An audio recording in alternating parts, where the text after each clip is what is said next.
বন্ধুরা, আজ আমাদের যাত্রা পতেঙ্গা। পতেঙ্গা বাংলাদেশের চট্টগ্রাম শহরের সমুদ্র সৈকত, যা কর্ণফুলী নদীর মোহনায় অবস্থিত। বন্দর নগরী চট্টগ্রাম থেকে প্রায় 14 কিলোমিটার দক্ষিণে অবস্থিত। পতেঙ্গা চট্টগ্রাম সড়কের একটি জনপ্রিয় পর্যটন কেন্দ্র। উল্লেখ্য, 1991 সালের ঘূর্ণিঝড়ে এই সৈকতটি ভয়াবহভাবে ক্ষতিগ্রস্ত হয়। বর্তমান সমুদ্র সৈকতটি সিমেন্ট দিয়ে তৈরি করা বা বেড়িবাঁধ দেওয়া হয়েছে।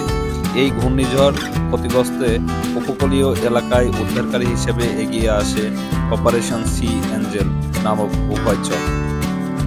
এই পতেঙ্গা সৈকতের প্রস্থ খুব বেশি নয় এবং এখানে সমুদ্র সাঁতার কাটা ঝুঁকিপূর্ণ। সমুদ্র সৈকত জুড়ে ভাঙন ঠেকাতে কংক্রিটের দেওয়াল এবং বড় পাথরের খণ্ড রাখা হয়েছে। 90-এর দশকে সৈকতের আশেপাশে বেশ কিছু রেস্টুরেন্ট এবং খাবারের দোকান স্থাপিত হয়েছে। সৈকতে বাতির ব্যবস্থা করায় রাতের বেলা ভ্রমণকারী পর্যটকদের নিরাপত্তা নিশ্চিত হয়েছে। শহর থেকে বিক্রেতারা তাদের আইসক্রিম, কোমল পানীয় এবং খাবার পতেঙ্গা সমুদ্র সৈকতে আগত পর্যটকদের নিকট বিক্রি করে। স্থানীয় লোকজনের মতে পতেঙ্গা খুব স্বল্প ব্যয় সুস্বাদু খাবারের জন্য সেরা জায়গা। আপনারা খুব সহজে ঢাকা থেকে কুমিল্লা হয়ে ফেনী হয়ে চট্টগ্রাম পতেঙ্গা বিচে চলে আসতে পারেন। এখানে শ্যামলী সহ সৈদিয়া ইউনিক, আনিক সোহাগ বিভিন্ন কোম্পানির বাস চলাচল করে।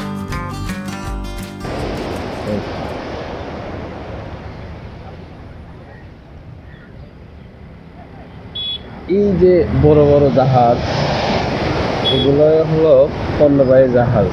গার্মেন্টসের যে বিদেশি মালামাল, এগুলা সব পরিবহন এসে এখানে জাহাজে করে এগুলো বিদেশে রপ্তানি হয়।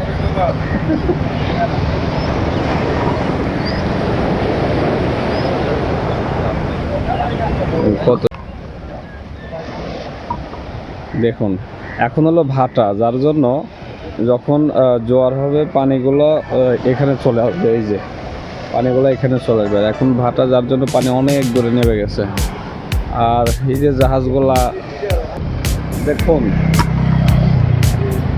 ইট ইজ মাই বাংলাদেশ, কত সুন্দর।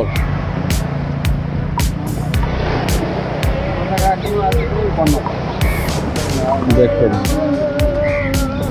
সারা রাত জার্নি করে সকালবেলা এত সুন্দর একটি পরিবেশ দেখবো, এটা কখনো কল্পনাও করতে পারি নাই। তো ফাইনালি আমরা সকালের নাস্তা সেজে নিলাম। এই যে পতেঙ্গার পাশেই কিছু হোটেল রেস্টুরেন্ট রয়েছে, তাই আমরা বড় রেস্টুরেন্টে না যেয়ে ছোটো একটি হোটেলেই গিয়েছিলাম। এখান থেকে কিছু নাস্তা করে নিলাম। এখন আবার পতেঙ্গাতে একটু সময় দিব।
পানি খালি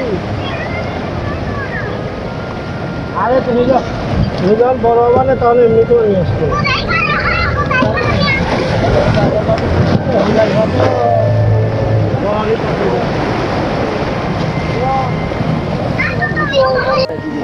বন্ধ করে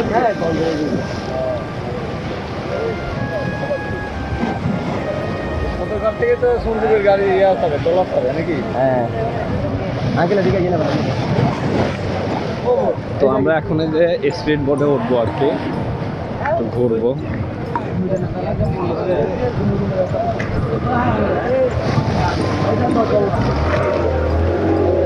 কই সবাই কো আছে? কেউ আছে? এইদিকে কেউ আছে? উপরের দিকে তাকায় না কেউ? আগে আরে আরে আরে একসাথে আছে বাড়া দিয়ে কি থাকো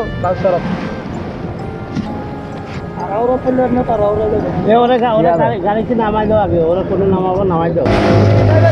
এই যে আমরা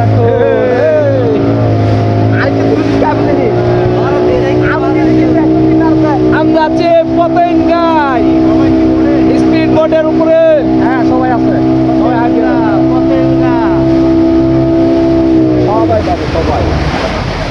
হ্যাঁ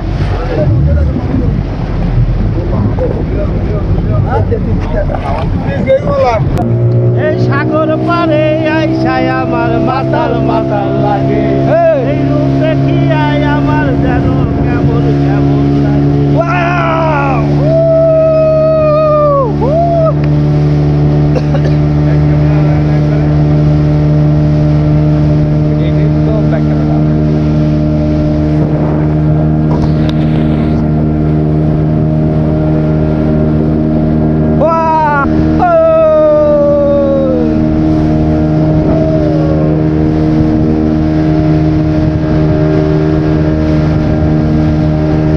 দেখুন বন্ধুরা, আমরা এখন পতেঙ্গা সমুদ্রের মাঝখানে আছি।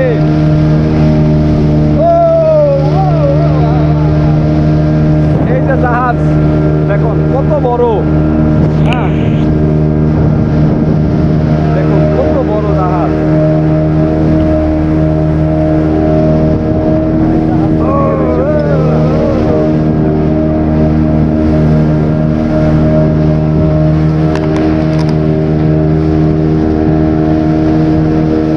আরে সাগর পারে আইসায় আমার মাতাল মাতাল লাগে।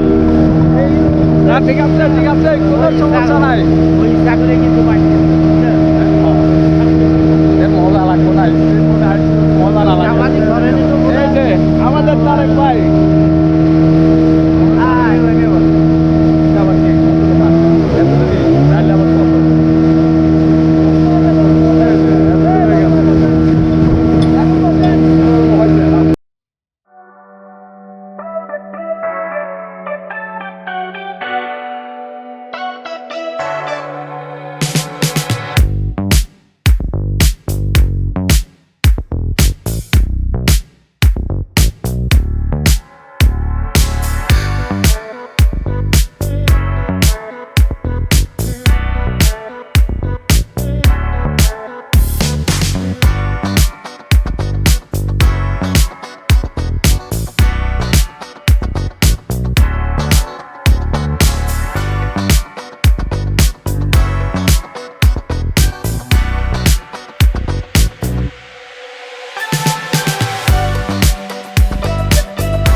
আমি এইটাই নিয়েছি। সেম জিনিসটা নিয়েছি। হ্যাঁ ডলফিন সুন্দর সমুদ্রে সেন্ট মার্টিনের উপরে ডলফিন উঠছে। কি চলে যাবে? বন্ধুরা আমরা যেখানে বসে আছি তার ঠিক অপোজিটিভ এই যে ঘাটটা, ঘাটের যে সমুদ্র ওই পাশে আছে হলো সন্দ্বীপ হাতিয়া দ্বীপ, যেটা এখান থেকে স্পিড বোট বা ট্রলারে করে যাওয়া যায়, বা একটু পিছনে গেলে ঘাট আছে, ঘাট দিয়েও যাওয়া যায়। তো যেটা অনেকটাই মহেশখালী দ্বীপের মতো বা সেন্ট মার্টিন দ্বীপের মতো। ফাইনালি আমরা এখন পতেঙ্গা বিচ থেকে চলে যাচ্ছি সীতাকুণ্ডের উদ্দেশ্যে। এই যে সবাই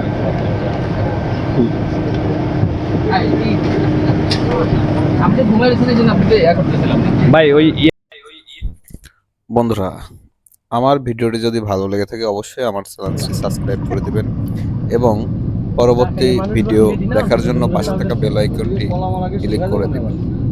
আর বন্ধুরা, আমাদের পরবর্তী গন্তব্য সীতাকুণ্ড। এই পর্বের ভিডিওটি যেহেতু বড় হয়ে যাবে, এজন্য দ্বিতীয় পর্বে সীতাকুণ্ডের ভিডিও দেখানো হবে।